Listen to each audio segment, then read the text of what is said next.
family ya marehemu Papa Paulo Munjwe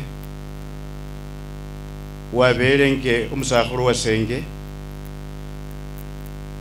Mheshimiwa mbunge wefwe, bakeni babamile chimbeka chosi ebendi yefwe sendabukula muteli ngalita sikila nafunile protocol.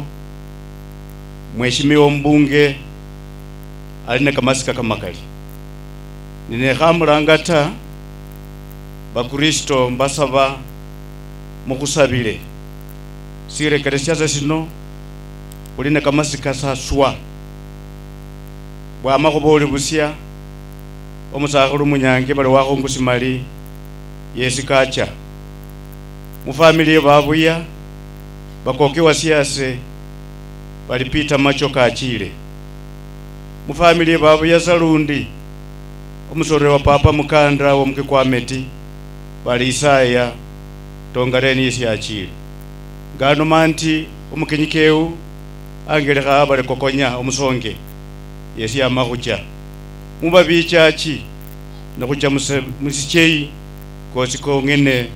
Sasa naomba tu wa Kristo muntu ombe musaile sibala sya sesimu ndecha lwanyuma nenome kama kwa omusakhulu ino. Mheshimiwa mbunge khusima kefwe bandu ba lukhuna basikulu ya kwamba mheshimiwa ayete sikuli sino jusi wakhore chirupia khuombakhe classroom iyo yabele tofauti sana uchi classroom ichi nicho bakhakhombakhilanga chara machirupia chimilioni 2 kama khamba nakene ninyokha nengenda. Mheshimiwa lisambelyo lyanyolekhe lono chimilioni 2 cho mheshimiwa uchitayarisye hata nakende ne kumuuri nyala napa mu agreement yata sai bamasika mwasangalile. Mheshimiwa mbunge kwa khumisile sana mana namakuboli ndola khu WhatsApp ba Kristo bambalai muchuli khuraba nende mbunge mukanisa yefwe khocha senda bukula mutende ita sikila sese ndi mungo kene ni cheno mekakasa baadaye kubera mbunge kechila khacha bundo andi. Mheshimiwa family ya makhubola akhaba noli musani wa mungo muno sikila amanyilo mukhana wase omukobola omuchikha nende bamenywa bosi bamukuyuni nende bamenywa bamile chimbeka mbali mbali khuicha khukhulila nabakhesi andi mulembe muli moyo. Bwana Yesu asifiwe tena. Esendaba omwimbingo omwami nabolile ese khumasina bandanga bali Mheshimiwa Metri Nangila ndi nominated MCA musibala CFS ya Kabuchai sino nga khwapa chikura senenyanga khuba sima buli khase enywenywe mwapila Ford Kenya chikura khwama khumbunge paka ba MCA bosi bane malesa nanyolekhanga sika posi yenywe nono buli khase mbasimanga ndi asandi. Likhola khabili nenya khubola ndi pole khu family ino ese khusibwa nende family yakina papa nini njibwa kale mwalimu nende mayo bechane liduka khukuywo khwo nibo ba khu CSS sana birangano nenja khusoma ekibingei na mechenje nisome ekibingei for 4 years mani bo bandelangese luchina lwichule nibo banja mu CSS paka nakhola form 4 wakati ya mwalimu wakhobe nono mbola ndi pole khwatibisye kuka khwatibisye omukambisi omwami wela ababoye lukhoba malakane khunyole bakambisi babandi sikile family ino eli nende bakambisi nibo kuka ino kakhusia kane bakhulele.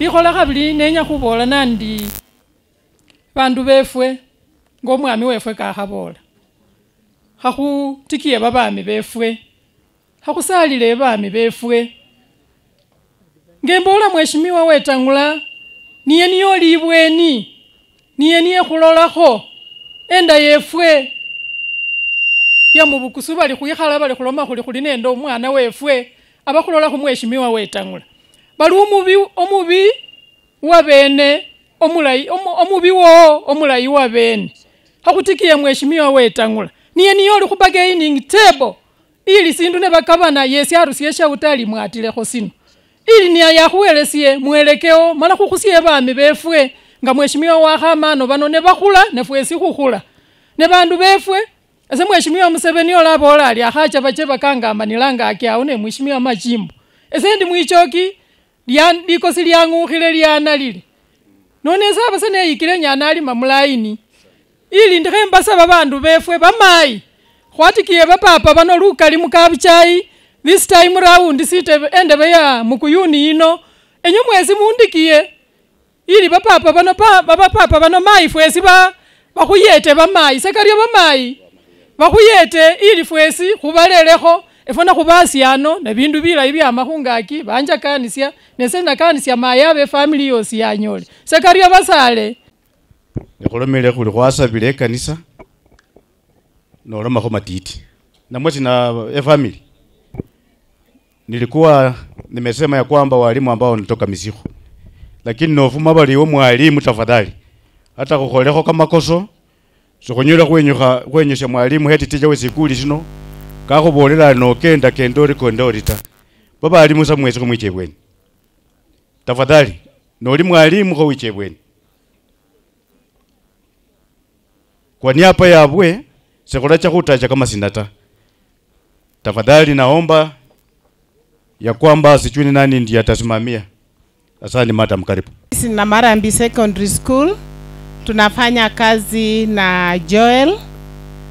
Joel is our director of studies.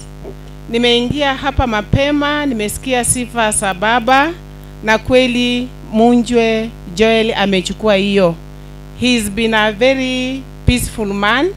Tumefanya kazi vizuri sana pamoja naye.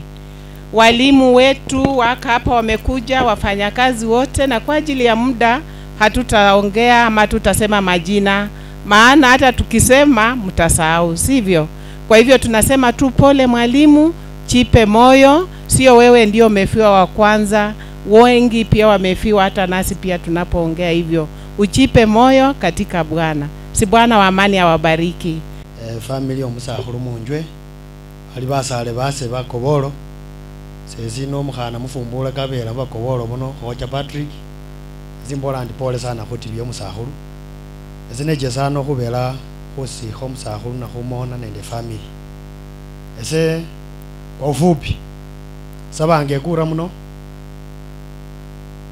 ono bandu base basimaluka ali khubela muimanga nenase bise byose naombe atukwe na amani bana kimyaka kimikaliwe niyo oleyo kimyaka kekeke ese sani mekura khubela fulani kenmile kachilanga akita ese nende mheshimiwa Museveni kupambananga mala musima sike mumbechanga lakini nawaombea pato tu safari yetu inaendelea ese wale obuyala wali aula. Asante. Asante ese sananga omwiro wa chisatu yengen Rio mwana Amasika Mlembe Bwana asifiwe. Basi inongala wenyweko na bene lipkana likolobeza nalo makakangi. Siku ya leo Mungu tu awabariki na mkutano wa mzee uwe salama salamini. Omusakhulu nakabo mukambisi uwe sibalazima abele bonse na memu ale nichele na kukambilanga na khole kazi nono nenya khuloma ndindi omunge kakhaloma no kachi lakini sina nyando mendindi babero achimulia nani khamusalira omusakhulu wache mungile ndai lakini sina se ndomulandi babero wache musalira khusibala siefu sya Kenya sino especially Bungoma nende Western kwa jumla khocho kwangu na serikali bali eliye ata president kabolali ekilo yakwa khubela Bungoma lakini sokhwari alaizo kama tunda gabu kozi kwa mo serikali yeyo babiro ajenya na kusala omusakhulu ata chusi wa makunyanjo inga ke pile munju ke pamosanga ngana mukho mene kwipa munju sai kwa kule buwe khukumalamu nevuvo ene khwekhile le khongo na serikali khwekhale khalo lelibsa. Kwa hivyo sibala siefu sino khuikhale kitete khukheja khwa mbilisi banende babandu sai bandu basiru Bungoma baweleyo tukae kitete viongozi wetu wakikuja 2027 tuwaulize wamekufanyia kazi gani bajaza khupa luyoka khwicha khubapile chikura namwe bacha khuwakilisha mwananchi nenya khubukula nafasi nokhusima kubunge kwefe kwama khwamana ese ngusimanga khubera kwimanga nende mwananchi wa kawaida kubola bungali. That is why nebakubira ese ngunga mukone mwalero khubera kubolanga bandu bungali nocha bindu byokhulokha bandu viongozi befe ne bali muserikali sibenya wabola bandu bungali ta sine sikila sibala sibuna kasiumia tonocha balimu bakhabana baumia kimisiara kyabwe kili detected lakini solo mahota hakucha kuira maisha kesibala sya moi ni ukhalikini ta. Kwa hivyo tukae kangari kama wananchi, viongozi tuombe, viongozi wa makanisa tuombe inji yetu, labda wananchi kana bapumuzikako liye liha liyo nekabaumia lino. Asante wela mulinde wabomba ekanisa yefwe yimelele libukana lino ya Salvation Army nende bakweka muliano nende kama kanisa kanti namukhesi ati mulembe mwesi mulembe lundi omwami afume sende kamakhuwa kabili kongene nemirano likhuwa lyekhuranga nemirano nga mungo muno omukhana wase my sister atekha mungo muno khupasila Seychelles wabomba niyo oli America sai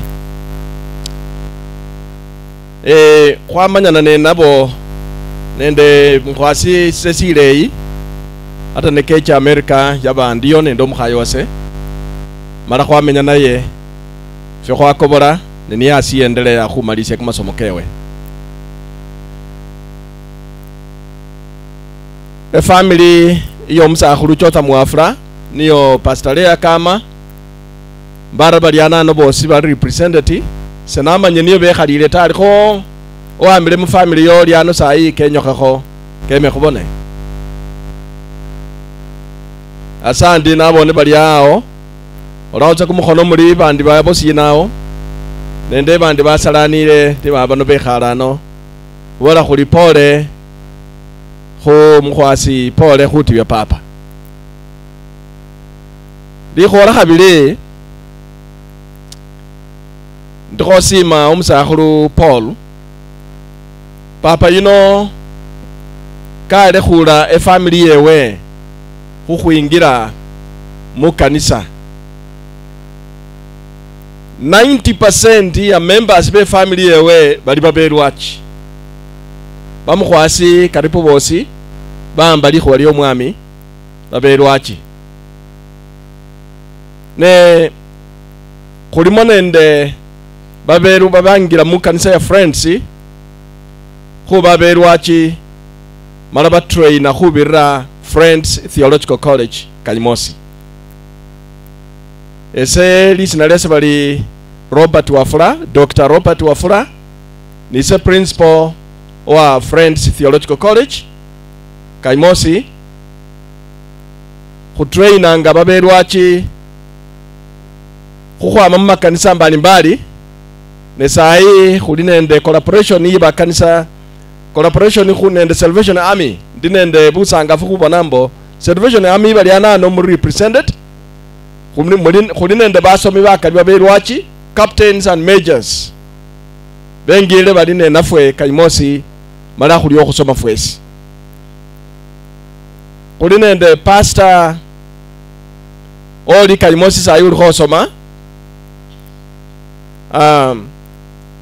Pastor Misikhu yisenda khanano mu buwanga bakhubone yicha wime khanano oyina ali umusomi wase Kalimosi mupilekho chindayi ali nende omukhaye wewe mulamuwe Pastor Lea Yesu umusomi niye mana yali khakhola master's degree amina khakhola master's degree Master of Theology ne efamily ye umusakhulu ino yosi babelwachi nibo asande mukhwasi babelwachi nibo nendikho malilicha nembola ndi kumulyango kuli kumwikule Friends Theological College mwaulile kamakhuwa kakholekhe enyuma yeyo kashakahola mala serikali ilapanganga mipango kikhali kili kimilayi mipango kili kimilayi bweni iyi ukhombakha kamakanisa kefwe nono noli umwilwachi noli bishop namwe noli umwilwachi khukiyango fulani mala siwatraina ta icha simbi mala khutraine fwesi mala likanisa lyomwami libe niliyongosebwa nende babandu babatraina soli umundu wekhula busa nga liponi kamaponi niko bayaba kawamo tawe ndikho simalu kali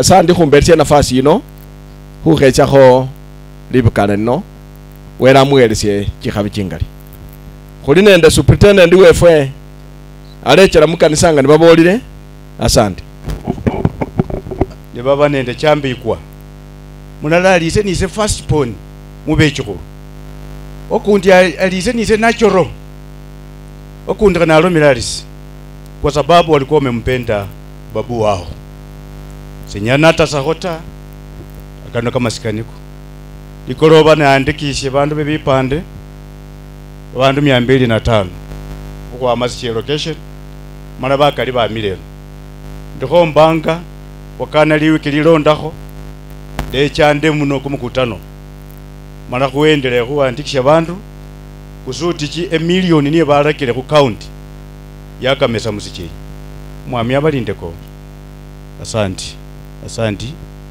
sema na kitare ni wote ambao wamekuja kwa matanga. Hamjambo tena. Hapa natoka Matunda, mahali kijana wa hapa Benson Munjo anaishi, lakini yeye hayuko Kenya, ako ng'ambo. Hangeweza kuja. Watu wa Matunda tuko wengi, lakini wengine wameenda huko. Kitu kabla hajasema, nashukuru mzee kwa mama matatu, ajue elimu, ajue kulima na alijua bila anaweza kukaa na watu. Kwa hiyo tuombe roho yake. Sisi hatuongea mambo mengi, tatu imbe wimbo moja tutakuwa tumemaliza mambo yetu. Hatuenda majina. Sawa, weka wimbo moja.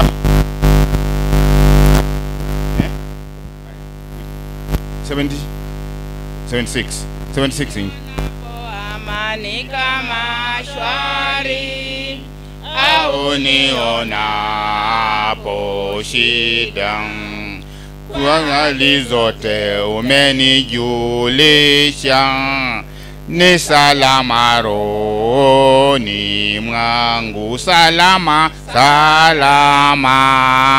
rohoni, ni salama rohoni mwangu, salama rohoni, ni salama rohoni mwangu, ingawa shetani atanitesa, nipajipa moyo, kwani Kristo ameona unyonge wangu, amekufa kwa roho yangu, salama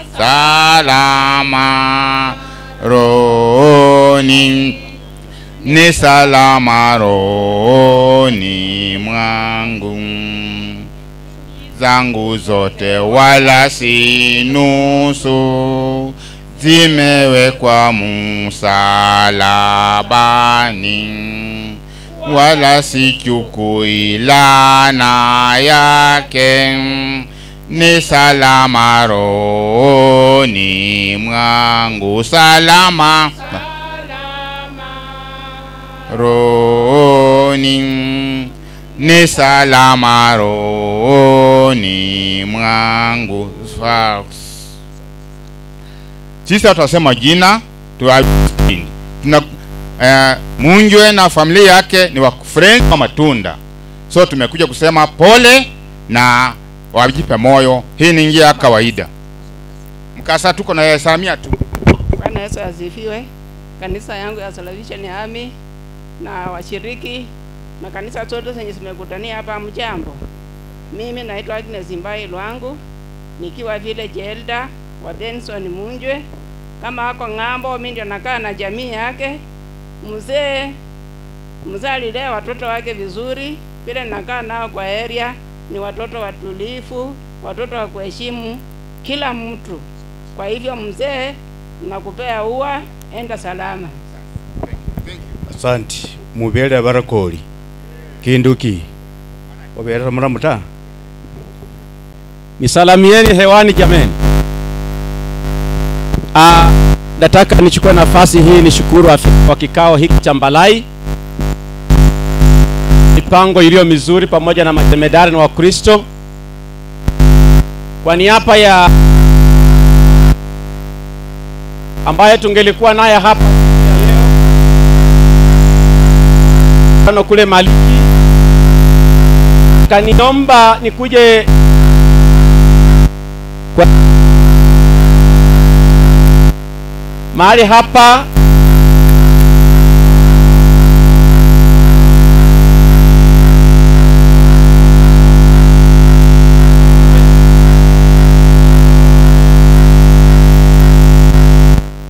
Mzee Paulo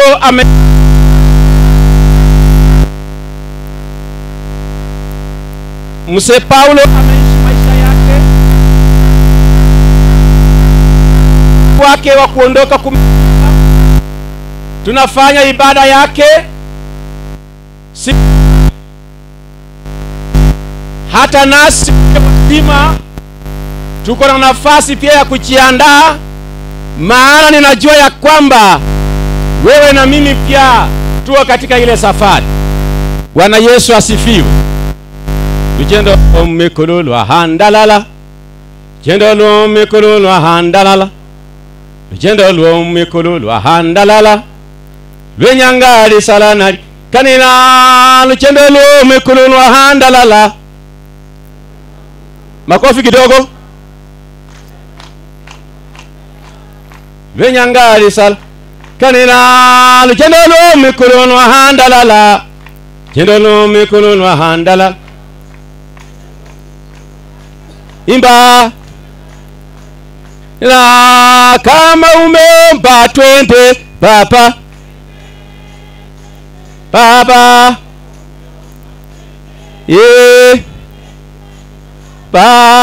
kama umeomba twende baba Yesu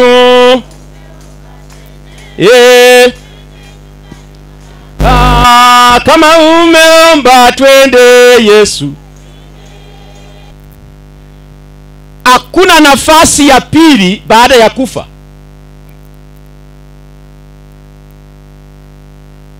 Ishi maisha ya Kristo baada ya kufa. Vile Mzee Paulo amekufa, uende ukutana na Baba. Bwana Yesu asifiwe. Maandiko yamenena kwamba Lazaro akaishi pamoja na tajiri. Watu wawili wanaishi ulimwenguni. Kuna wale ambao ni matajiri, kuna wale ambao ni masikini. Na umasikini uko katika viwango tofauti, utajiri uko katika viwango tofauti. Wewe na mimi ambao tunaishi ni matajiri, maana neno la Mungu tuko nalo, tumelisikia viwango vingi sana. Bwana Yesu asifiwe. Praise our living God. Niinulie mkono kama unaniona. No second chance after death. If it means reorganizing your life, reorganize right now. Tengeneza maisha yako kabla haujanyamaza vile Paulo amenyamaza. Bwana Yesu asifiwe. Lazaro akaishi na tajiri. Maandiko yamesema ya kwamba unapolisha masikini Bwana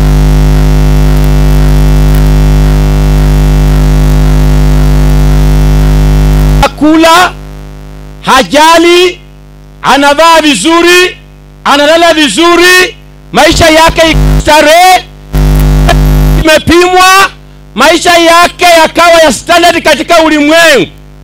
Biblia inaniambia kwamba wakati alikufa yeye alisikwa, lakini Lazaro alikufa, wapendwa, aliinuliwa katika kifua cha Ibrahimu. Tumupe Yesu makofi mazuri. Bwana Yesu asifiwe. Leo hii a stubborn fly, a carcass to the grave. Nchi ambayo ina kiburi, ina maiti mpaka ndani ya kaburi, na ambao wamekataa correction. Tunataka maneno, hatutaki neno. Bwana Yesu asifiwe. Bwana Yesu asifiwe. Wapendwa, siku ambazo tunaishi hizi ni siku za kushuka na kuja,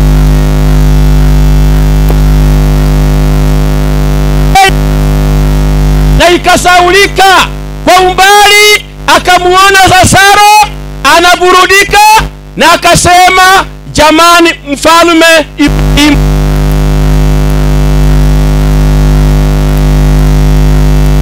na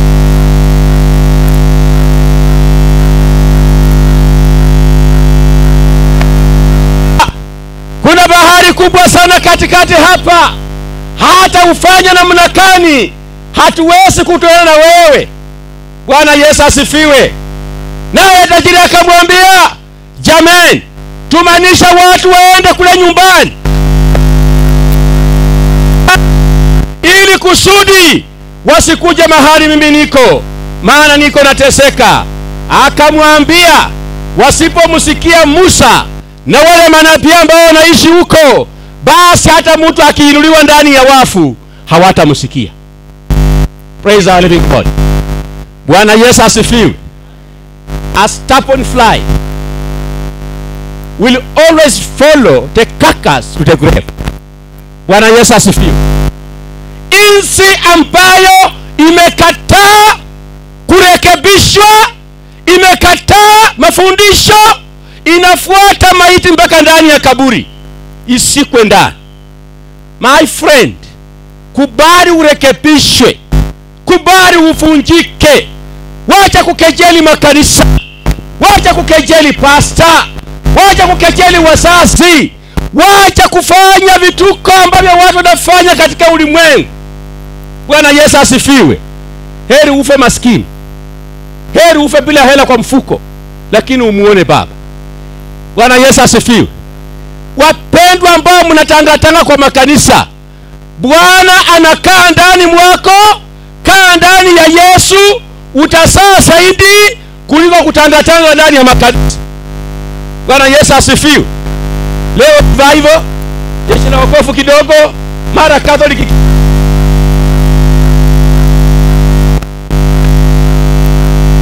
Bwana Yesu asifiwe. Kumbe za jioni sinaenda. Sasa hapa unasikia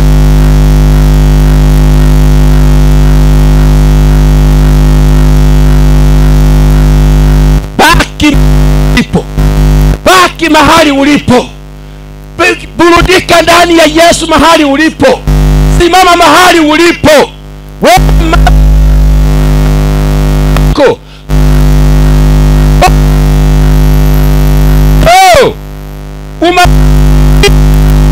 Milele kwako. Hapo hasitaishi kwako milele. Na hata ukiwa kuna siku vitahama, vitaenda kwa mwingine. Kula na watu, kula na watu, kula na watu. Wacha kutoka na ukali ukienda kumwaka pati yako jirani yako huyo. Na hata kama nyumba yake imeinama, si umtaikia mabati mbili ndio uende kumcheka? Halo. Bwana Yesu asifiwe. Praise our living God. Tajiri aliona moto, Lazaro akaburudika, maana yeye aliteseka akiwa ndani ya ulimwengu. Lakini baada ya kifo kuna maburudiko, baada ya kifo kuna kupumzika. Yale mateso tunapitia, magonjwa, vita, matusi, baada ya kifo tutamuona Mungu baada ya kutimiza mamlaka yake Mungu wakati tulikuwa tunaishi. Mungu na wabarikie sana. Mungu na akasiti kuwainua. Wapendwa, simameni imara, tumutetee Kristo, maana siku yacha naye anaenda kututetea. Praise our living God. Praise our living God. Bwana Yesu asifiwe. Yule inzi wa kiburi anafuata maiti mpaka makaburi. Na ndio watu wako hapa. Taabu wakati kashuka. Anasema ya kwamba hata mimi munionee huruma. Kuna waliojaza mafuta. Kuna wapumbafu wakakaa wakisema tunategemea ya hawa. Wakati bwana harusi alishuka na aliposhuka na wali warefu wakaenda kumulaki, wakaenda ukumbini, wakaenda kumulaki Kristo, wakaenda kusherekea. Wapumbafu wakaanza kutangatanga wakiomba. Na ndio wale ninaona ambao pengine wanangoja siku ya kiyama ikifika wataanza kusumbua mapastors. Bwana Yesu asifiwe. Kama uko hapa fikiria ati ukifa kanisa litakusika vizuri, we will bury you well. Tutakusika smart. But the question is, where are you going? Unaenda wapi? Bwana Yesu asifiwe. Heri ufe umbwa sikukule uende umuone Baba. Maana Mungu anatafuta roho yako. Mungu anatafuta roho yako iliyooshwa ndani ya damu ya Kristo. Si ya kwamba usikwe vizuri, kanisa lijae, watu wajae, na ndio ifanyike nini? Ukweli ni kwamba shuka, Bwana anakuhitaji. Mungu atubariki sana. Harusi kaandaliwa. Wakati wa harusi wa mama wana upakuzi. Maana mabasi yao wanapima kila size. Si hata mheshimiwa. Halo? Wacha tuwalime leo kidogo. Na hata ukinichukia nitaenda kwangu, utaenda kwako. Bwana Yesu asifiwe. Wakati wa harusi ndio utaona kila aina ya mtindo ya mabasi. Bwana harusi akija ukumbini, yeye ana maji straight, anaenda anakaa. Na bibi harusi pole pole. Tembesa yeye pole na maua inamwakika. Nguo wamepima size kwa size, wadogo kwa wakubwa. Bwana Yesu asifiwe. Bwana harusi akaandaa harusi na akamwambia tafuta nguo ya harusi uvae na usimame kando ya barabara. Mimi nikitoka huku bora nione mavazi, nitapita nisimamishe kando na uingie ndani. Mungu atusaidie sana. Wakati bibi harusi alipojiandaa, akajiandaa vizuri, akafika stage ambayo waliakisana na bwana harusi, akasimame akamchukulie.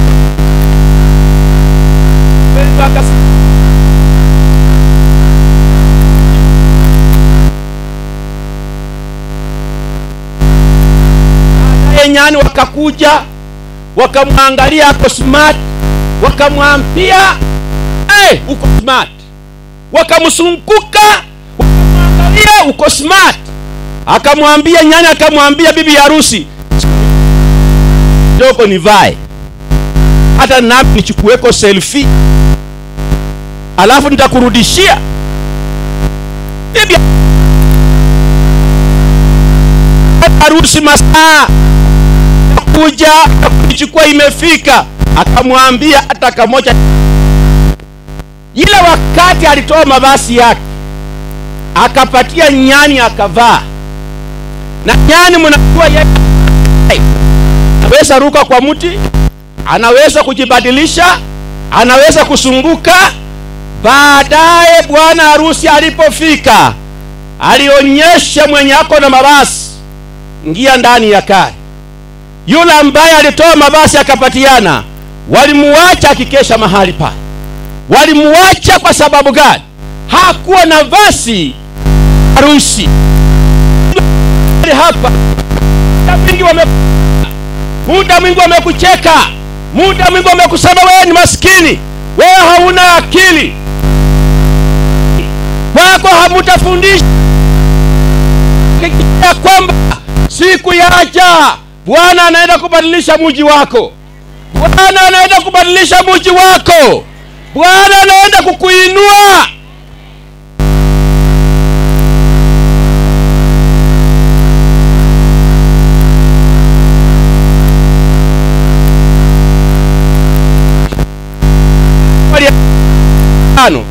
Kesheni kule nje, maana tayari mlango imefungwa. Wapendwa, mlango ikifungwa hakuna second chance baada ya kunyamaza kwenda kabiliana na Mungu wako. Wakati wa kutubu na kumkubali Kristo ni saa hii, na Mungu wa mbinguni akasiti kuwabarikia.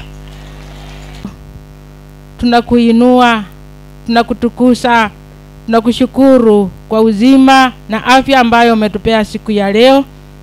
Asante Mtakatifu kwa wale ambayo waliwacha vyote na wakikimbilia kwa ajili ya neno lako, na ni kwa ajili ya harusi ya mwisho ya Mzee Paul, na wakabidhi mikononi mwako. Tumeanza pamoja nawe kwa ajili ya neno Baba, tukisafakari mioyoni zetu tuone ya kwamba wewe ni utajiri wa aina gani. Asante Mtakatifu, tenda mema katika watumishi wako, na aliyetoa neno Baba ukampe mengi, na waliosikia Baba walienezee kwa wale ambao wachaisikia siku ya leo, na Baba wapate kubarikiwa. Kwa Kristo naomba na kuamini. Watie nguvu, neema yake kawatoshe. La mno mkubali ya kwamba imetendeka, hatuwezi kubadilisha. Saburi ya 34 verse 18 nasema Mungu yu karibu na wale ambao wamevunjika mioyo, wale ambao bondeka roho zao. Mungu yu karibu na wao kuwaokoa. Katika hali hii ya dhiki, Mungu pamoja na nyinyi, kwa hiyo mfarijike katika Bwana. Bwana Yesu asifiwe.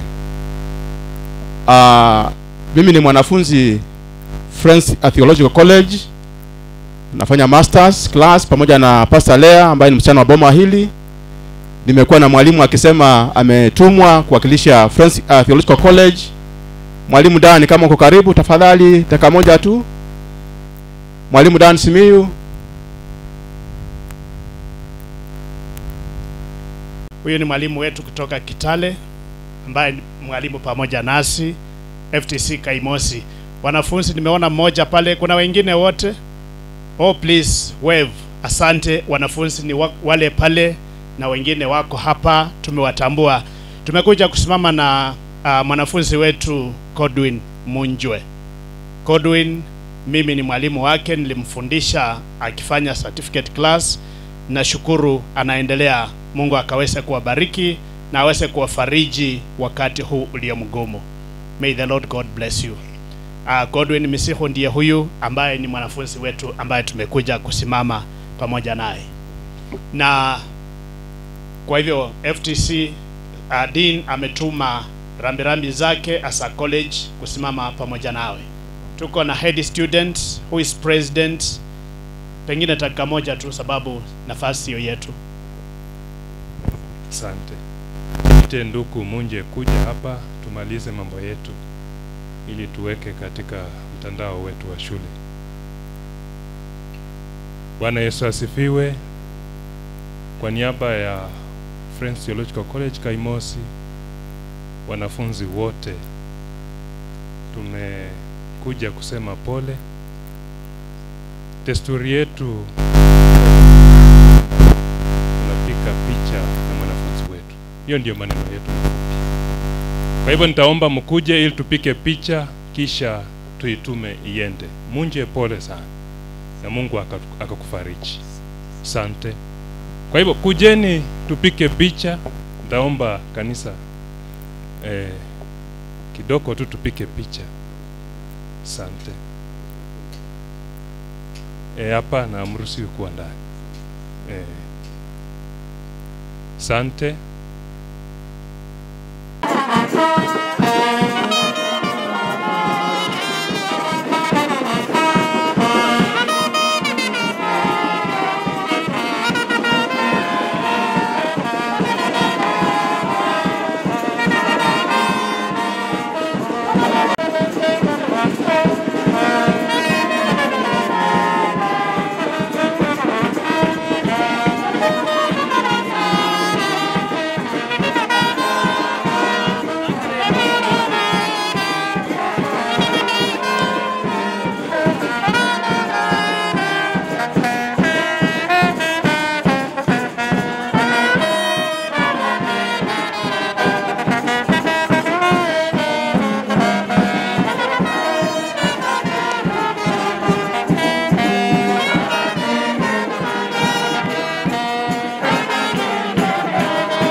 Kanisa takatifu la Yesu la Wokovu, makanisa mbalimbali ambayo ilikuja kutufariji, wandugu zetu, papa zetu na babu zetu na marafiki kwa jumla ambayo mmechukua nafasi yenu kuja kutufariji. Kwa niaba ya familia hii nataka niseme tu asante kubwa sana, na Mungu aweze kumbariki zaidi sana. Nataka niokoe nafasi hii maana mmetusifu. Sasa sisi tuseme nini ama tusifu nani? Sisi maneno ambayo tulikuwa tunataka tuseme mmesema. Kwa vile mimi nimesikia, nataka nichukue fursa hii ili niwaruhusu hawa ndugu zangu na tata zangu waliye papa yao, na huyu ni papa na ni papa na ni papa ambaye hatutamlia siku ingine tena. Jina la Paul limeenda na limeenda kabisa. Mimi I network katika grupu mbalimbali. Katika familia I network in the national office. Mimi ni mmoja wao wa national office yebachiha. Nataka nimalizane nao maana ni ofisi kubwa sana, all the way from Webuye, Maraka, Mechumeru wako hapa. Kucha tu muone be disciplined kama vile maofisa wengine walifanya ili niendelee na familia. Kukaa general sector kulwa omwana wanje uko nile ulia uko nile no mwana wanje nekwekirano sikiraniye Mera David Wafula Tabuka Tulanga Kakamega County Malaba constituency Denyandi baliana muleta mbwa elira enda inzu yiyo ndiworulanga. Asante.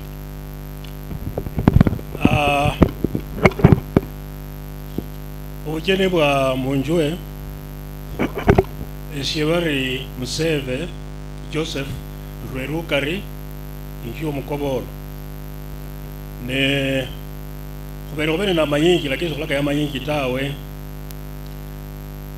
efwe kubere kinjio kirano kubera bamongo abakobolo abachambayi abakabini nitabacharia abena abone bo inju yefu yo mulyango ko muchikha nefukira akhuri abachikha ate program ino yekho khaire lakini fwe kubera abachikha ne inju kirano kana khabale echo kikendraanga alala sikunyala khwaira na tawe ne khali khwikirano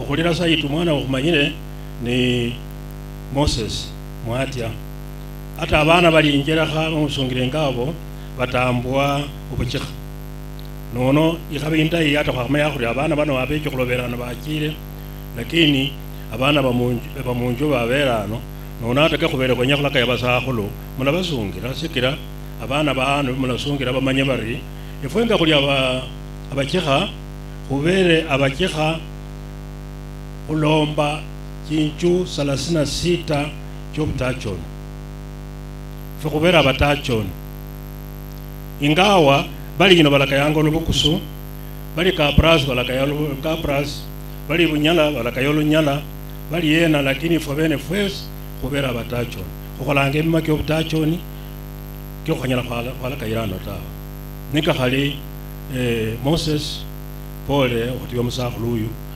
umukinyi keuno bulane ifwe abanyange ne Moses yesikena khulaka nakhuja khorala ewene khuikulanga office yobuchikha nyumeyo bakakhurame wakhaba umukali wa elections niko nende wanyonje yalo mwana kwifwe ifwenga khulyana khurana abenje khubera abanyange ngo komkobolo eshibananga bari Joseph Saidi mbechanga mirimo kiene kyobuchikha mbechanga secretary wa dispute yani malombano hapa land dispute na domestic dispute hata kwa yecha khano kwa hola umusakhulu bari marauni family ino yali yekalira marauni wamenya kusoko semanya marauni naliyota eshawena nisho wali nembandikanga hata makhuwa kake naandika khwecha khwara olwakho lwabura mikachi marehemu na Masaka nalio unakumbuka hiyo. Sasa nakumbuka huyu msee sana vizuri sana. Tena malaria ikanishika siku hiyo, hata sikufika nyumbani, nililala kwa nyumba yake siku hiyo, hata ikiwa nilikuwa naandika. Kwa hivyo ni hayo tu, tuliona lazima tufike. Mimi natoka Webuye, mahali naitwa Maraka. Nobra Jose Marake ye yabundu bari penzo ya pefa. Please call on me. Amaska kapapa munjwe mlembe. Uno Dixon Belano. Tesenisa ubechanga CEO wa Dixon Juma Foundation. Bana befu abachaka efwenende Seychelles wabomba Chibwakale ukendelanga in one of the welfares. Hata no mwanangire makwaka mwasi kulu whatever se na behave in another way through Dugus Chelas wabomba Chibwakale kano nese njendra hosanenda bakoko banje babiri bano nende treasurer wa Dixon Juma Foundation bet Queen uyo abana khabasungese lira fwesa khwikhala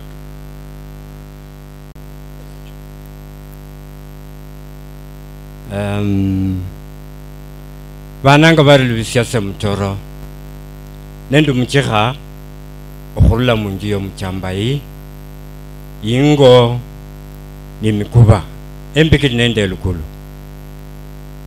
Moses kala khulo khutibiya wandaye wanje ne family yenu. Bwana asifiwe.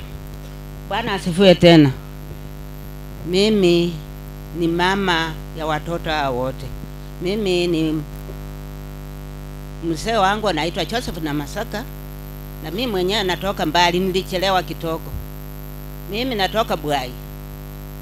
Nika hapa na watoto yangu, lakini mpendane. Tukue kitu kimoja. Ona sasa sisi tumekuwa tuko hapa na semeji wenye wamepaki. Kuliano nende bamulamwa basigale. Mukakwesendela ta, mukakusukumata, wanapa ni mirena hapa munjwe. Wewe yokulanga kuli papa. Musima mweliria. Kusima ne oyasima amanye niendi. Amanye wana Masaka. Sasa mukhana Masaka. Mubarikwe ko. Sandi mai.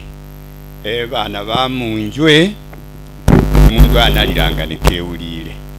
Asandi mutua.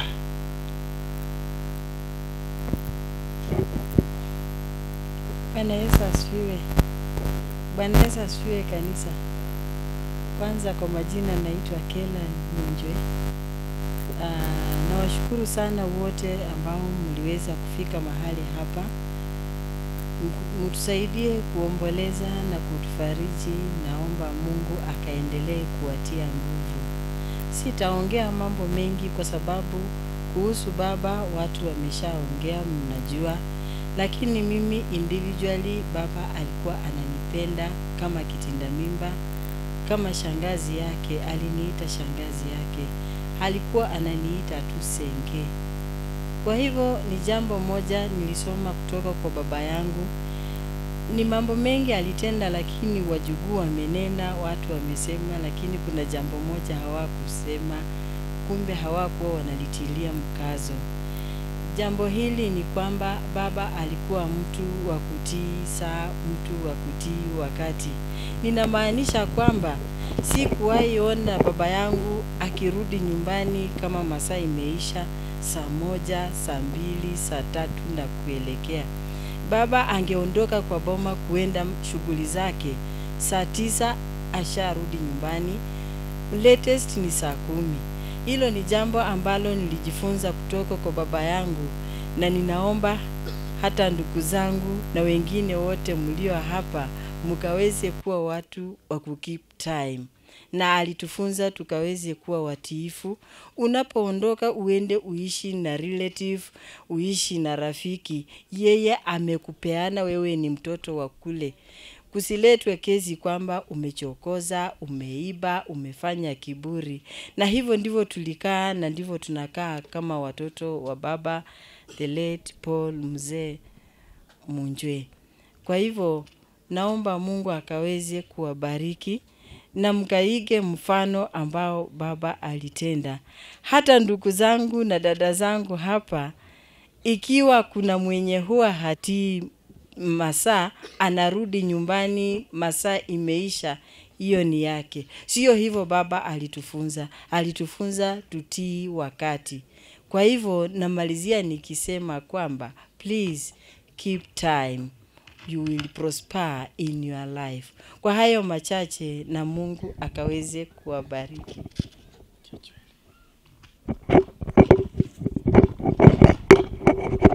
Kanisa takatifu ya baba yangu Paul Munjwe Njibwakale, wakeni wote waheshimiwa, na wasalimu katika jina la Yesu. Hamjambo.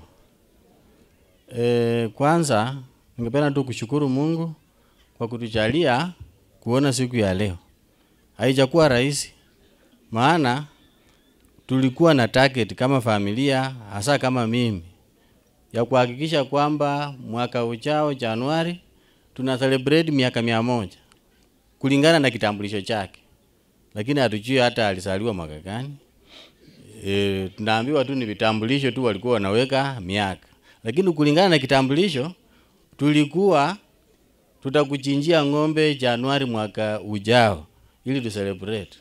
Na ndio maana tuliweka mikakati mingi sana ili aweze kuishi. But Mungu naye ni nani? Siku zako zikifika anakuchukua. Tumekuwa tunajaribu, hawezi kuwa mgonjwa na tuangalie tu ati hatuna pesa. Tunahakikisha tumemsaidia mpaka tukafika mahali penye tunamwandikia daktari analala naye kwa kitanda moja. But kwa hiyo kitanda moja ndio ametuacha hata bila kupeleka hospitali. Ningependa kusema hivi, wakati huu tumeona nafasi si ndefu, but ningesema kwamba tulimpenda papa yetu sana. Na tulijaribu vitu mingi ambayo inaweza kuonyesha kwamba tunampenda. Ya kwanza, sisi ndio wa kwanza kujaribu kuandika daktari kwa nyumba. Akae kwa nyumba, si ati aende hospitali. Na ilitusefu sana, maana hizo trips za kwenda hospitali zilipungua. Na hakuwa anataka kutoka. Sana sana alikuwa anapenda tu kukaa nyumbani. Ya pili, nimeona hao relatives wetu wanasema muweke ideology ya mzee. Tulishaweka. Ukienda YouTube utype Sikolonjo. Sikolonjo 1 itakuwa ni mzee. Sikolonjo 2 itakuwa ni mama ambaye alituacha. Utaipitia tu utaona. Hawa unaona mbele ni reporters wetu wametoka vitengo mbalimbali, kama huyu ametoka TV47, huyu ametoka Mumbo FM, West FM. Wako wana record the last times of mzee. Tumetaka tu ajulikane mpaka visasi vingi, pasipokuwa ati mtu anakutanganya. Hiyo ndio upendo tulimwekea. Na imekuwa na karimu tu pesa mingi, lakini ndugu zangu wajawahi choka. Wametaka tu ifanyike hivyo. Mimi nilimpenda sana. Na ninaona kama pia alinipenda sana. Maana alikuwa sana sana naamini mimi nikipatikana suluhisho iko. Yana kuna daktari anamtibu, lakini nikifika ananiambia ungepatako dawa yako uniletee ningepona. Sasa nashindwa dawa gani nyingine ambayo ninajua na mimi ni mwalimu, si daktari. Sasa ikawa tunajuana hivyo. Ningependa kuzungumza tu juu ya character za mzee kwa kifupi kidogo.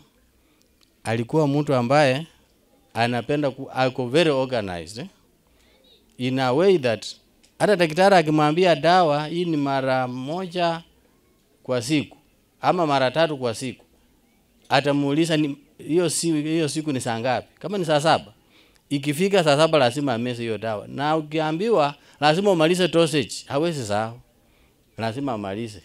Ya pili nilisema jana lakini nitarudia, wengi wamesema amekuwa mpole.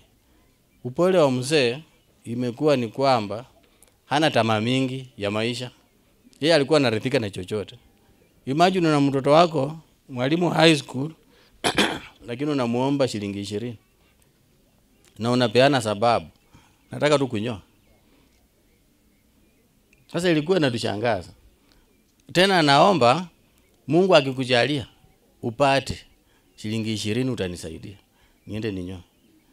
Kitu ambacho watu wengi hawezi fanya hivyo. Amefika mwisho hakuwa anaacha na pesa.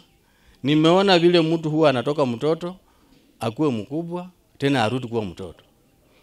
Kwa maisha yangu baba alikuwa mtu yenye amekwambia unafanya, usipofanya utapata cha msema kweli. Akafika mahali akatulia, hata anatuzungumzia tu. Amefika mahali nikaanza kuona kufunga kifungu ya shati ana struggle. Akafika mahali hata afungi akaacha. Akafika mahali tukafika penye anasaidiwa kama nataka kwenda haja ndogo. So amepita katika maisha yake yote. Sasa alikuwa ananifurahisha, maana nilikundua, nilikimwangalia nilikuwa napata matumaini kwamba kumbe mimi bado naishi.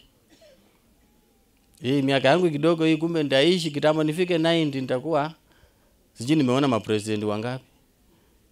But tunashukuru Mungu, maana hiyo miaka si rahisi kila mtu kupata. Hakuwa mtu wa kukula chakula kula yoyote. Mwisho ndio nimeona akafunguka anakula chochote. Chakula hakuwa anataka mafuta. Hataki mahindi yetu yenye tunapanda, anasema wasungu walilete mahindi mbaya. Yeye anakula tu wimbi yake. Sasa ikawa mwili yake hakuwa affected kabisa. Tupeleka hospitali na miaka yake hii ungesikia ati akona pressure, akona sukari. Hata ndio daktari alikuwa anajaribu kutueleza kwa lugha yao ati wakipima damu yake wanaona kama ni mtoto wa miaka 30 lakini ni mzee. Kwa sababu hakujichafua kama vile sisi sasa tunajichafua. I'm so sure sisi kutukifika 70 sura yetu haitakuwa inakaa mzuri. Maana tumejichafua sana na chakula yenye tunakula. Mwisho mzee hajakuwa mgonjwa yenye nakutishia mpaka useme ati mzee ni mgonjwa.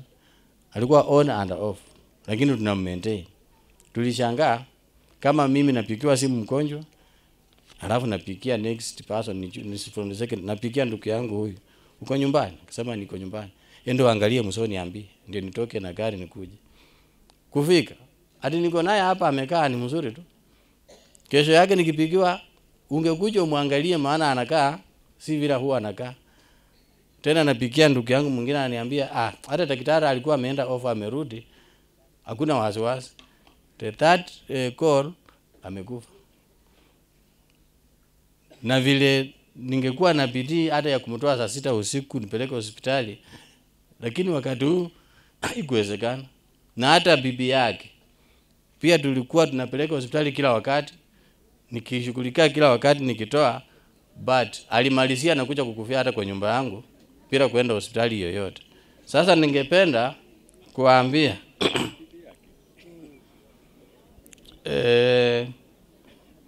baba, mahali unaenda, ukifika huko salimia mama yangu, maana sisi tulikupenda lakini Mungu amekupenda zaidi. Asante.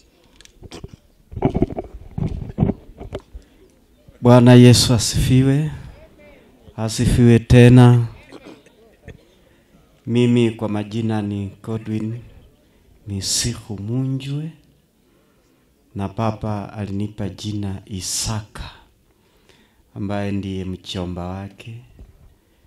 Kwa hivyo hii Godwin ni kupatiswa, lakini Isaka ndiye najulikana hapa nyumbani, na baba yangu alikuwa anapenda kuniita hivyo.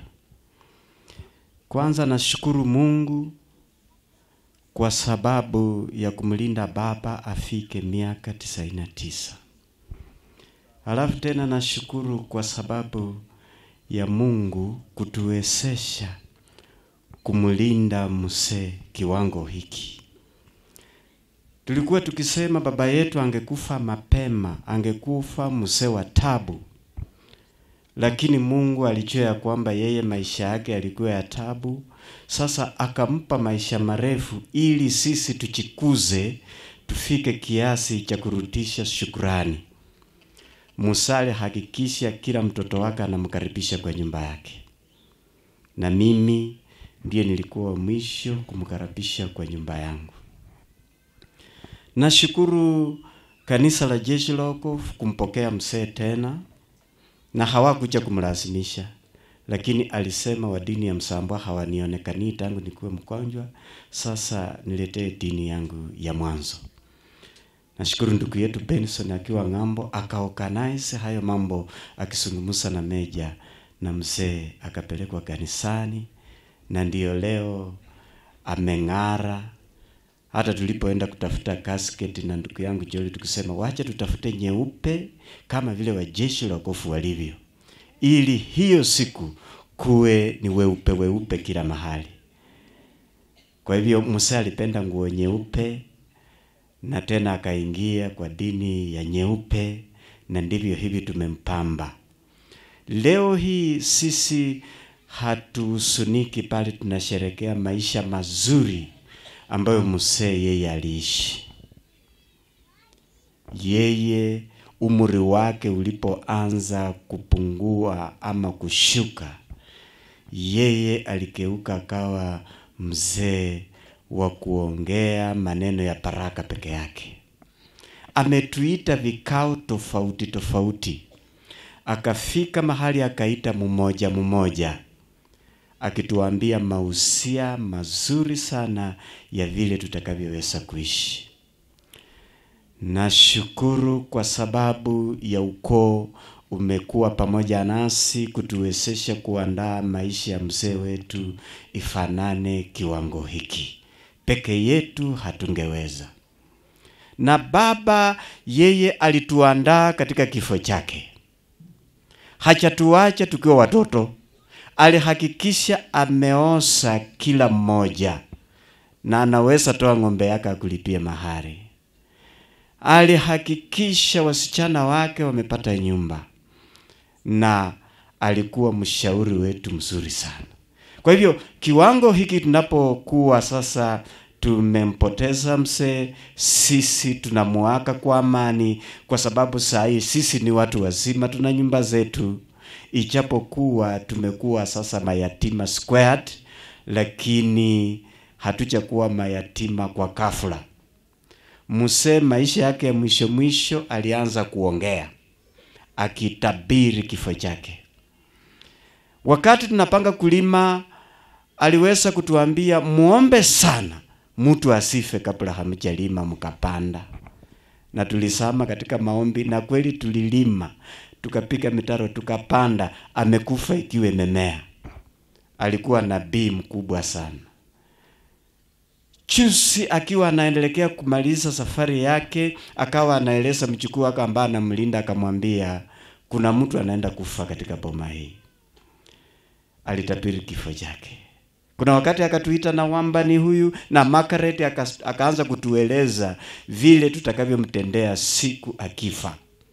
Alisema nimalize siku 3, akasema jeneza siwekwi, akasema kusikwa kwangu iwe isipite saa 6, lakini mimi na Margaret tulimusihi.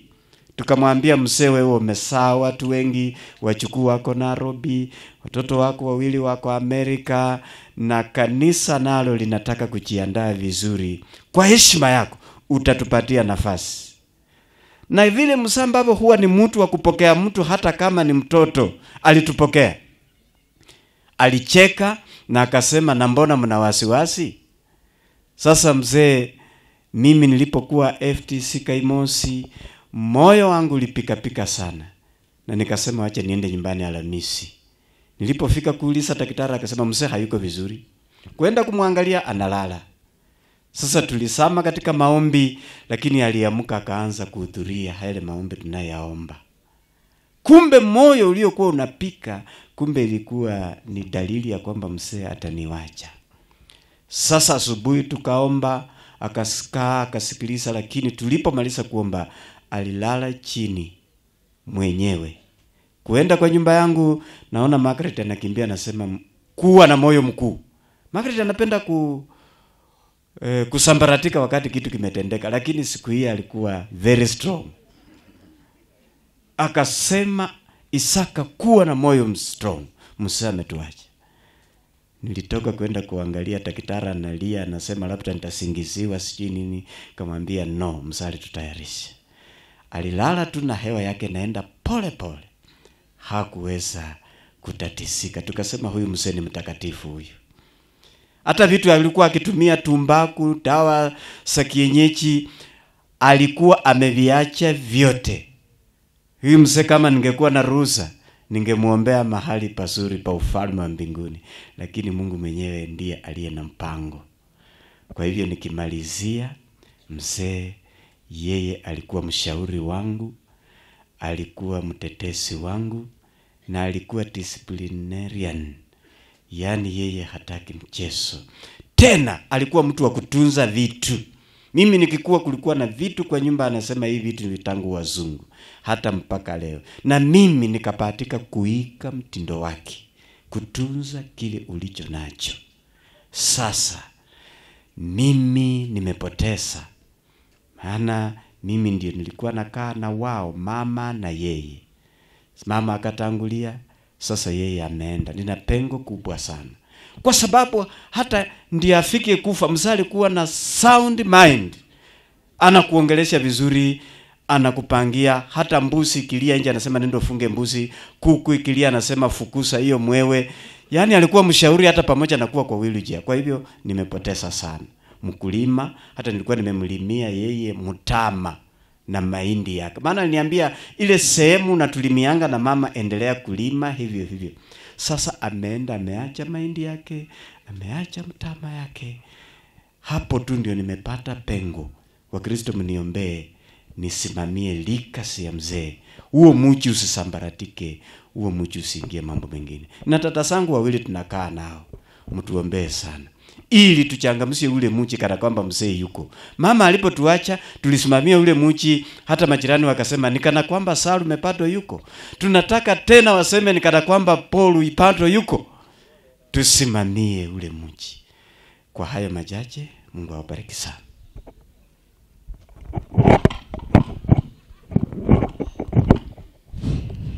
Wajua Bwana asifiwe. Asifiwe tena.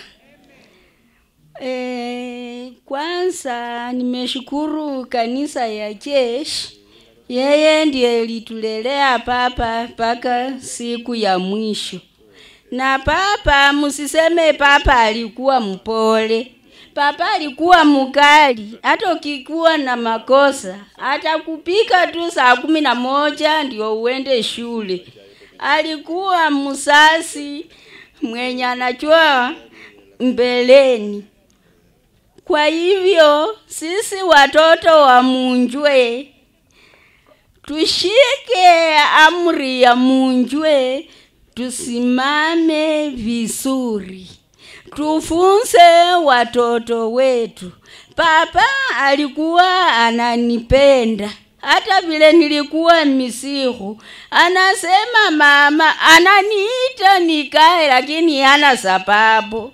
Vile nilifiwa na mume wangu, akanichukua akanilelea watoto akasomesha hata paka sai. Huyo ako university, ako na mke, ako na watoto kwa sababu ya papa mpendwa. Naomba watoto wa Munjwe wenye tuko wafulana na wasichana, mahali muko muike mfano ya papa. Kama mtoto ako na kosa, usishikie mtoto nguo. Kuwa na discipline kama ya papa. Sina mengi, naitwa Margaret Munjwe. Bwana asifiwe. Oyo niye mayu mulesi papa kachile mala maini nikali khabola kebungali. Tunamuheshimu katika maisha yake na tutaendelea kuishi na yeye bila wasiwasi. Bwana asifiwe.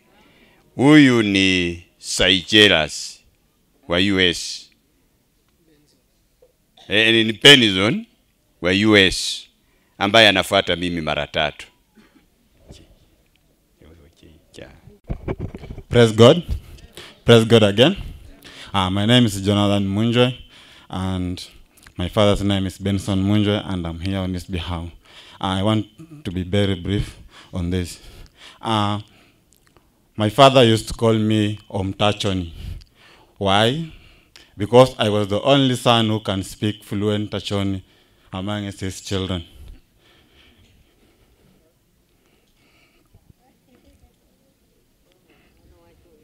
My father loved his children. He wanted all of us to learn through his thick and thin. He managed to educate us. I hold a master's degree because of him. Domestically, my father taught me how to be a good father and a good farmer. He could just call me to go home, to go and do something when he has his fellow brothers and sisters at home. Even when I was in Nairobi or Nakuru, he could just say, Kuka, come, I want to see you. I was the first son to invite my father in my house. And also I was the first son to buy a car in this family. And I came with it here and I gave my father a lift. And he told me, my son, you will buy a better car than this. And it has happened. I thank God for that. My father also told me, I want you to buy land, because when you buy land, that is the asset. Let us focus on the asset and not liabilities. Right now, as you're speaking, I have added more lands on what he gave me.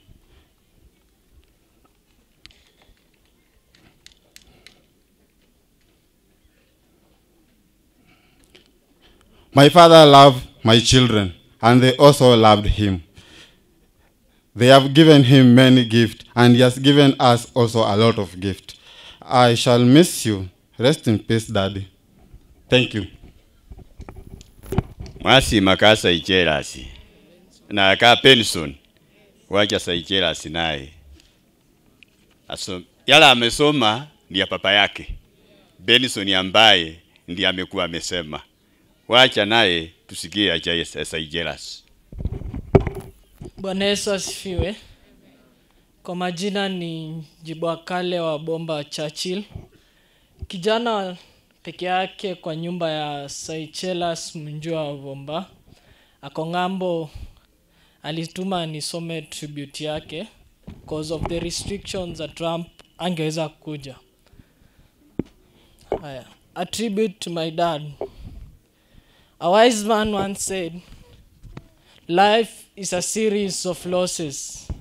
Losses breed lessons, and lessons create blessings. But I don't think he ever felt a pain like this. Or maybe he did, and he was just strong enough. Because that is what I'm trying to find. My strength. For myself, my children, my brothers and sisters, and all my nieces and nephews. April 11th is a day I will always remember with sadness. It has been only a few days since you left us, Dad, and yet I still can't accept that I won't see you again. This is not how I imagined your departure, and it pains me to realize that you won't be there for us, your children, to take care after all the struggles you endured to raise us. You won't be there to hold your grandchildren, great-grandchildren, Visoni, or great-great-grandchildren, Vimila. The loss of my dad has left a void in my life that feels impossible to fill. However, his memory remains a constant source of life and guidance through this difficult time. I wish I could write a heartful letter or article to you, Dad, but all I can do is pray that my message reaches you in heaven. God knows how much I miss you, how much I long to hug you one more time. I've been reflecting on the fond memories, and I feel proud to have called you my father. You are a man who deeply loved his family, worked tirelessly to provide for us, and raised us in the way of the Lord. You are always ready to lend a helping hand, a husband, a father, a friend, a brother, and most especially, my number one role model. I never thought there was anything you couldn't do, except perhaps avoid that. There are countless memories to share, but they will fill volumes. Here are just a few other meaningful headings. Number 1, a man of integrity. Papa, you are a man of unmatched integrity. You believed in doing what was right, even when it was difficult or unpopular. His honesty and strong moral compass were evident in everything you did, from your work as a farmer to relationships with family and friends. You taught me that integrity isn't just about being honest. It is about being true to yourself and to your values. Number 2, a loving husband and father. Papa, you are a family man. Your love for Mom exemplified partnership and commitment. You were tough when it came to discipline, but as soft as cotton with her. Your bond was built on respect, understanding, and unwavering support.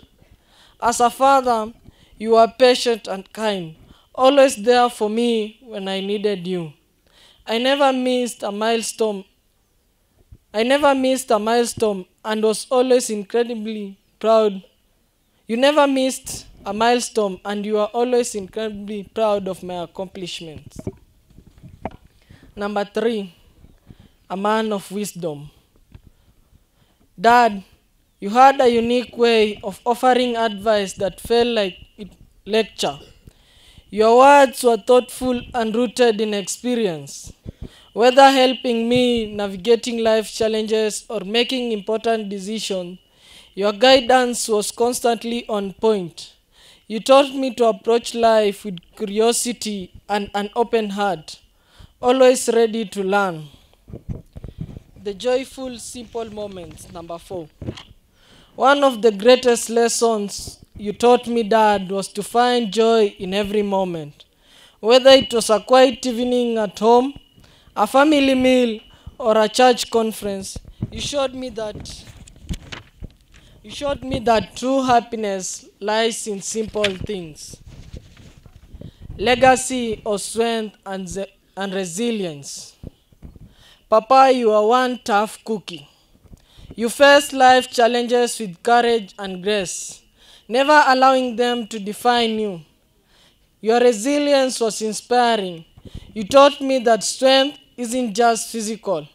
It's emotional fortitude, the will to keep going, no matter the challenges. Number 6, continuing your legacy. Though that you are no longer physically present, your legacy lives on through the values you instilled in me. I truly embodied love, faithfulness, and kindness. I strive to honor your memory by living a life of integrity, sharing kindness, and cherishing the little things.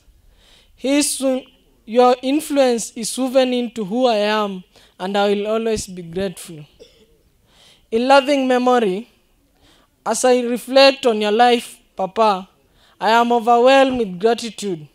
You are not only an amazing father, but also a remarkable human being. Your love, wisdom, and strength continue to guide me.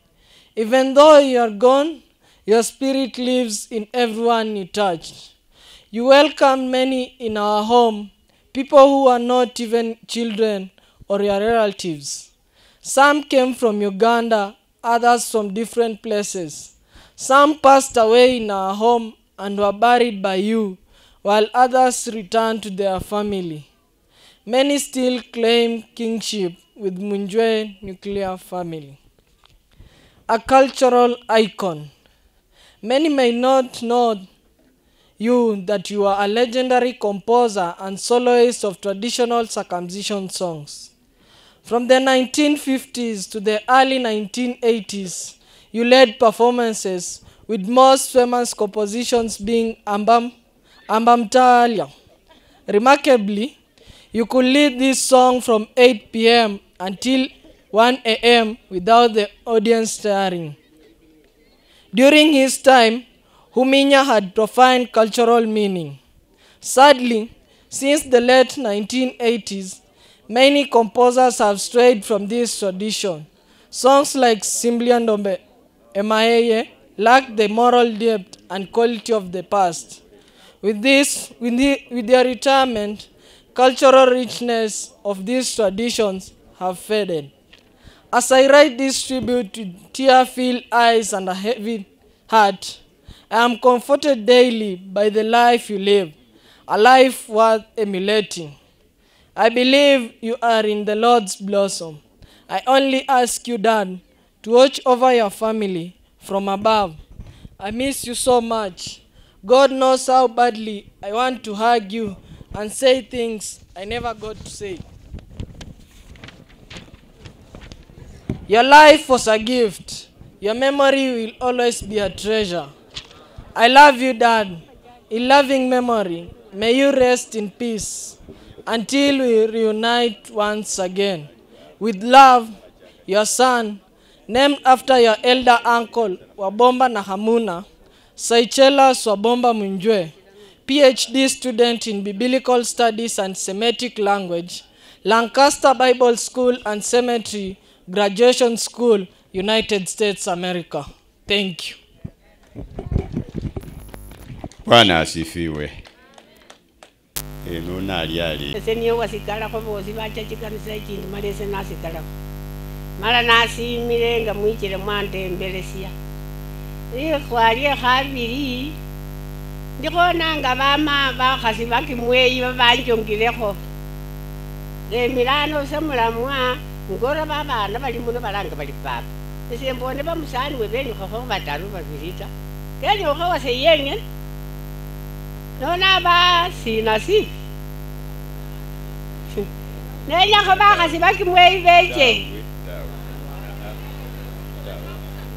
Dawe bamukhora bali jamatiki basi.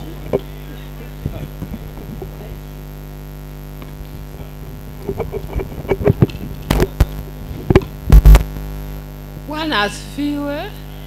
Bwana asifiwe sana.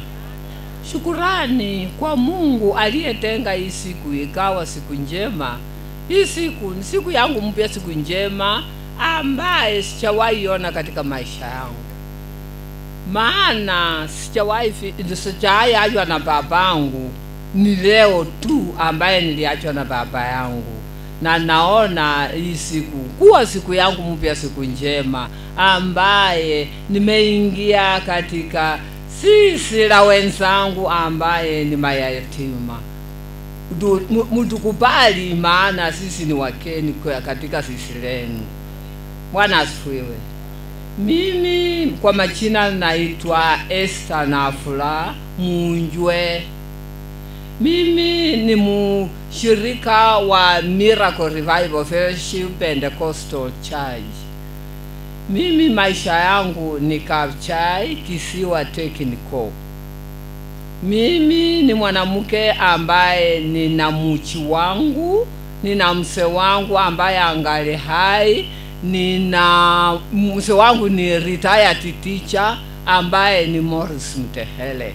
Nina watoto ambaye ni watoto 6 ambaye nilibarikia na wao kutoka kwa Mungu wangu. Mimi nashukuru Mungu, nilijifunza kitu moja kwa babangu. Babangu alikuwa mzee wa heshima, alikuwa ameheshimu wazazi wake. Baba alikuwa akiitwa na baba yake, hata akiwa anakula ataacha chakula aenda asikilize baba yake ndiye arudi ale. Lakini watoto wa sai anaambia mzazi, ngoja nitakuja mpaka wiki ishe. Na hiyo ni tabia mbaya. Ndio sababu baba amepewa muda mwingi kuishi katika ulimwengu huu. Bwana asifiwe sana.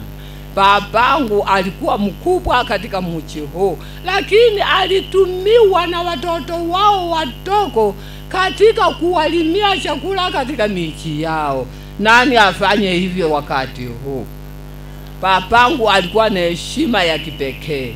Na ni hayo tu, na Mungu aliyo ndani ya mtumishi wake awabariki sana. Bwana asifiwe.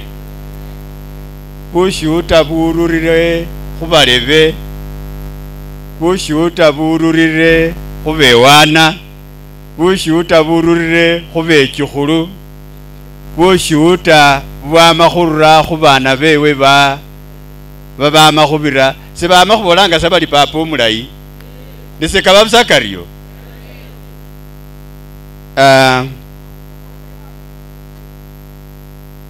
Papa, nenda kwa amani. Mungu akuweke mahali pema. Kama kuna nafasi ambayo aliahidi, wacha papa achukue nafasi moja. Mimi sina mengi, maana mimi nimesemwa hapa. Mimi binafsi lisi naliasi bali lobirano karibu kisafari 20 hata unani nono memale simana bangerekere kama na kalundi nilamo. Nataka kuishi na Yesu, nataka kuishi naye baba yangu, nataka kuishi na Yesu ili moyo wangu upone. Ninaomba kutembea na Yesu, naomba kutembea na Yesu,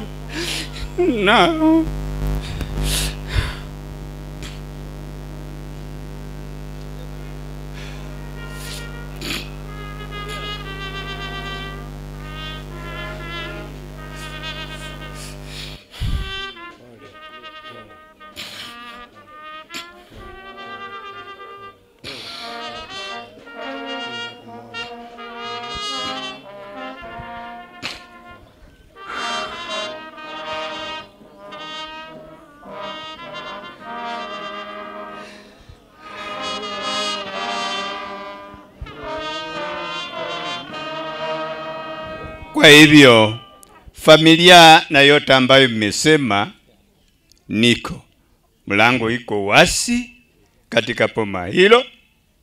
Bana befwe engo khuliyo lukobolo khulalutunza abamwene liba lyakho khayilebisa, lakini ngo khuliyo basorisa fwesi bano khutamba okhurie, lakini sendio ndibisa mungomu. Bana befwe cha kutuishi kanisa mko huru katika hiyo poma. Mengi nimeyatosheka nayo, nimeshukuru sana. Mai wefu mkono mamangu wa kanisa, maana wameenda. Huyo ni mlezi wangu wa kanisa. Ninashukuru sana wameenda kwa sababu ya speech ambayo imekuwa mrefu, wakaniachia mama mlezi wangu. Wacha Mungu wa amani awe nanyi, hata nami pia. Namparikiwe sana. Lady Jotham Jibwakale Muhatia Omukobolo, and Mother Namuhosi Jibwakale Omuyaya. He is a brother to the late Jamin Nguluhi Njibwakale, Joseph Namasaka Njibwakale, Christopher Sikala Njibwakale, Flora Ayas Naliaka, Frida Nahano, Mary Nahumicha, and Helen Namalwa. He was the step brother to the Edward Mulongo Njibwakale, Fred Mukhwana Njibwakale, Patrick Nyongesa Njibwakale, Stephen Wafula Njibwakale, Silas Juma Njibwakale, Vincent Wafula Njibwakale, and Jacob Marauni Njibwakale. The late Rachel Nabukwangwa, Alice Nambuye, Mary Hisa, Meti Nanjala, and Emily Namuhula. Education. He started his education in 1937 at Kuya Primary School, where he studied up to standard 4, and later he transferred to Kolanya Primary School. He dropped in class 5 in 1947.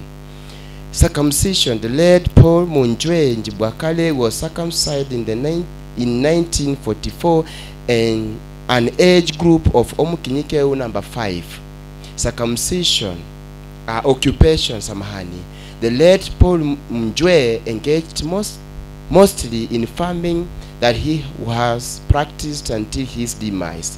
Marriage. The late Paul Mjwe Njibwakale got married to Salome Nangunda Omulukulu in 1947. They were blessed with 12 children, 6 sons and 6 daughters. 3 died in their infancy, and there are 9 still surviving. They include Rebecca Nasipondi Naitiri, Esther Mutehele from Kapchai, Moses Muhatia from Sikulu, Sichlas Wabombas, USA, Benson Situma, USA, Margaret Nabifo Munjwe Misihu, Godwin Misihu Munjwe, Kayumosi Theological College, Joel Mahino Munjwe, Namarambi High School, and Kenlan Wambani Munjwe from Sikulu. He was the father-in-law to the late Mary Nanyama Muhatia, Lois Muhatia, Leah Wabomba from Lugulu Mission Hospital, Kaimos Theological College, Jane Situma, Faith Misihu, and Joyce Mahino from Nasianda Junior Second School. He was blessed with 12 children, 50 grandchildren, 39 great-grandchildren, and 9 great-great-grandchildren. In total, he has left 109 people.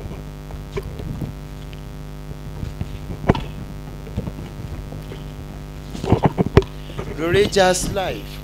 Paul Munjwe Njibwakale joined the Salvation Army Church in his youthful age and was baptized in 1949. He later left the church and joined Dini Msambwa in 1966, where he worshipped up to 2023. He went back to Salvation Army in 2024, where he worshipped until his demise. Sickness. Paul Munjwe Njibwakale lived a healthy life, rarely gets sick. And time he got sick, he could take herbal medicine since he was experienced in them. However, in the year 2016, he developed acute malaria that was taken care by over-the-counter drugs. Later the same year, he showed signs of developing urinary incontinence. He was taken to Lugulu Mission Hospital, where he was diagnosed with the condition. He was put on medication and catheter insertion was done to enable him drain urine easily. He later insisted that the catheter removed as it was not comfortable with him. He was taken to Kimilili Sub-County Hospital where it was removed. His uncle, Major John Haemba, visited him after a few days and put him on herbal medicine that helped him get well. His sons, Godwin Misiku, in conjunction with Sechelers Wabomba and Benson Situma, later employed a private nurse, Dr. Jafet Wanjara Murefu, to take care of him since he was weak. The nurse has been taking care of him up to the year 2023. In August, the same year, when he was basking at his courtyard, a goat wound around him and pulled him down, where he developed pelvic bone dislocation. His grandchildren, Pascal Mutehele, Hopkins Hospital, and Michael Wabomba from KMTC Nairobi came and carried out some therapy on him. He was later taken to Hopkins Hospital for X-ray and treatment. He was treated and discharged 4 days later. So, to the weak condition he was experiencing, his son Sechelers Wabomba and Benson Stuma employed a private doctor who have been treating him until his demise on 11 April 2025. Paul Munjwe was a humble, dedicated man who believed in Christianity so much that he gave part of his land to the Friends Quakers Church, Luhuna Village Meeting. On education contribution, his value for education was unique, that through his share of land to the Friends Church, Luhuna ERSF Primary School was founded. A simple, humble, and silent man now rests at the age of 99. We celebrate a papa, guka, and the advisor, a father to the fatherless, a giver, to mention just a few. Rest in peace, our patriarch. Mungu atubariki sana. Shukrani katika mioyo yetu ni kwa maana tumeweza kuona katika uongozi wa siku ya leo. Baba wetu, tulipoanza ibada hii tuliweza kuuliza kibali chako, na Baba wa mbinguni umetembea pamoja nasi katika kila hatua ambayo tumekuwa nayo, na hatimaye umetufikisha ukingoni wa ibada hii. Baba, tunasema asante.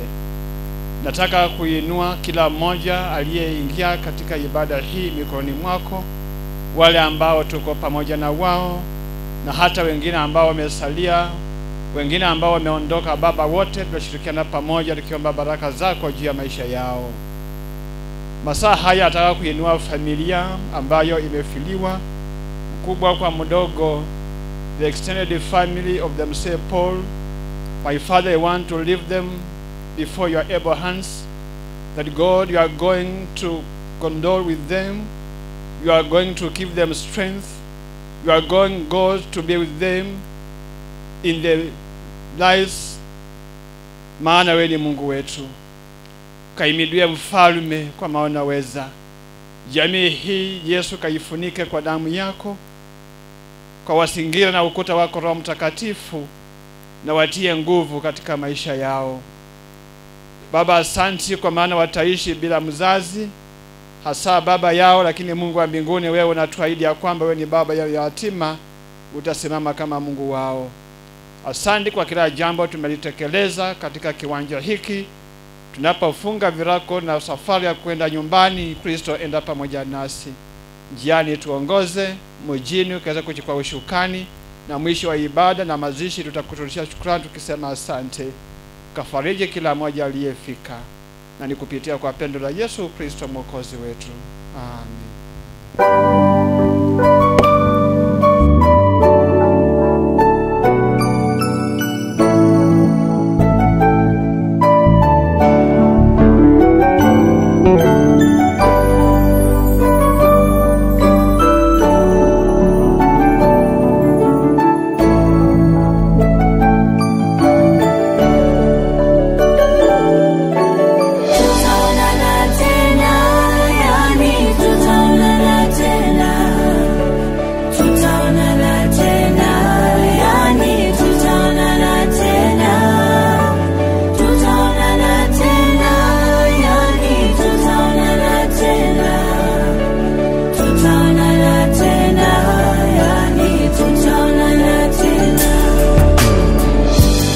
Safari umeimaliza salama, Bwana ametwaa. Oh, oh, bye rafiki, maisha ya duniani sitokuona, ila nashukuru Mungu japo na machozi haya yote yako na sababu, basi tutaonana, ila nashukuru Mungu japo na machozi haya yote yako na sababu, basi tutaonana.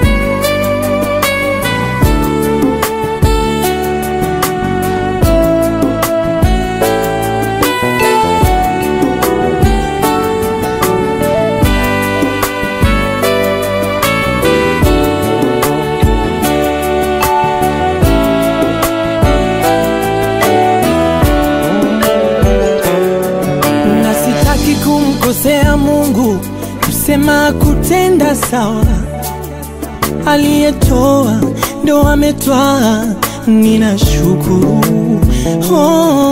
Ila nitasikitika masikitiko makuu, sitokusahau rafiki yangu huyu. Nitaomboleza, nitalia kwa nguvu, ina afadhali kuondoa uchungu.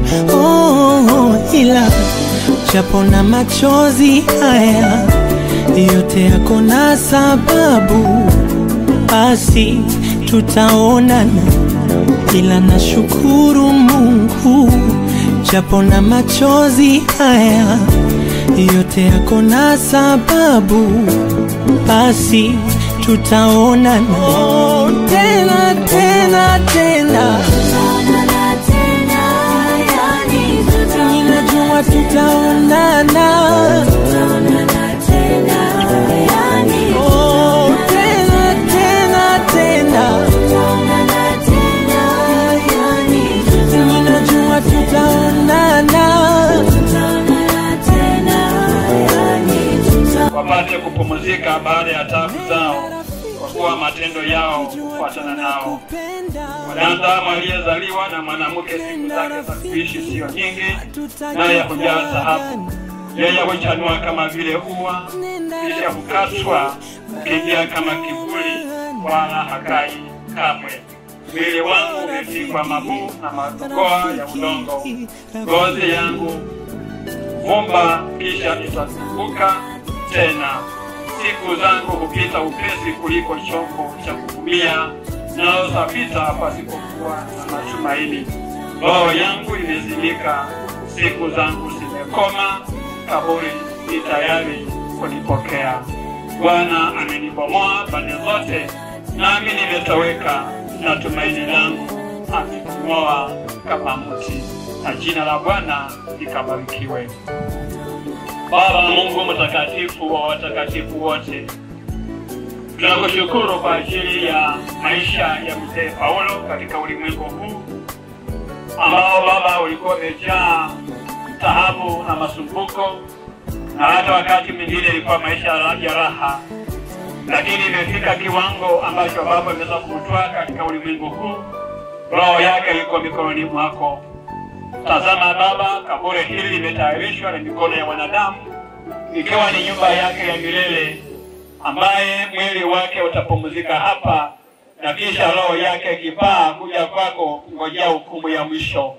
Baba, kabariki kaburi hili.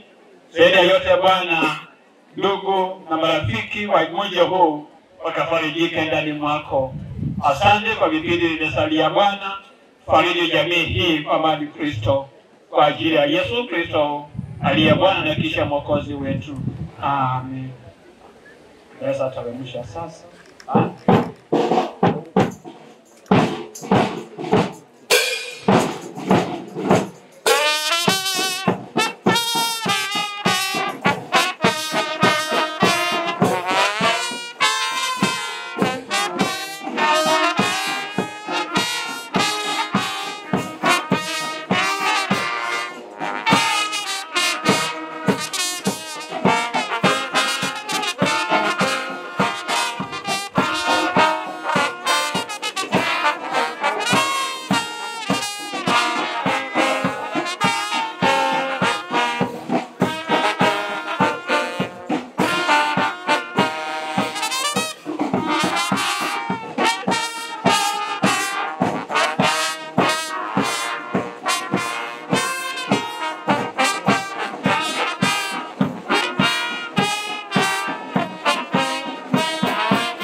Asante. Lakini ndugu, hatutaki msijue habari zao waliolala mauti, msije mkahuzunika kama na wengine wasio na matumaini. Maana ikiwa tuamini ya kwamba Yesu alikufa akafufuka, vivyo hivyo na hao waliolala katika Kristo Yesu Mungu atawaleta pamoja naye. Tuambieni haya kwa neno la Bwana, kwamba sisi tulio hai tutakaosalia hata wakati wa kuja kwake Bwana, kwa kuwa hatutawatangulia hao waliokwisha kulala. Kwa sababu Bwana mwenyewe atashuka kutoka mbinguni pamoja na mwaliko na sauti ya malaika mkuu na parapanda ya Mungu, nao waliokufa katika Kristo watafufuliwa kwanza katika mauti. Kisha sisi tulio hai tuliosalia tutanyakuliwa pamoja nao katika mawingu ili kumlaki Bwana hewani, na hivyo tutakuwa pamoja na Bwana milele. Basi wapendwa, farijianeni kwa maneno haya.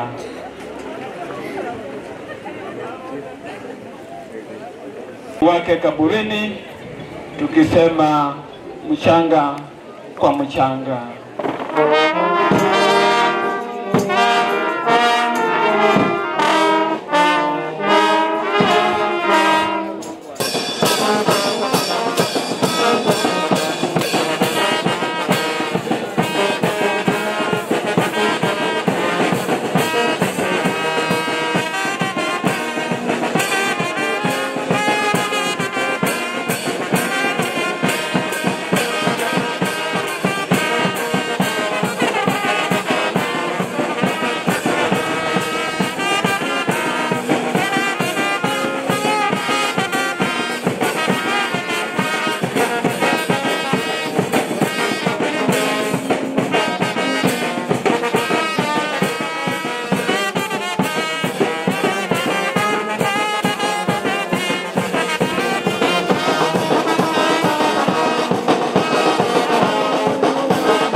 Thank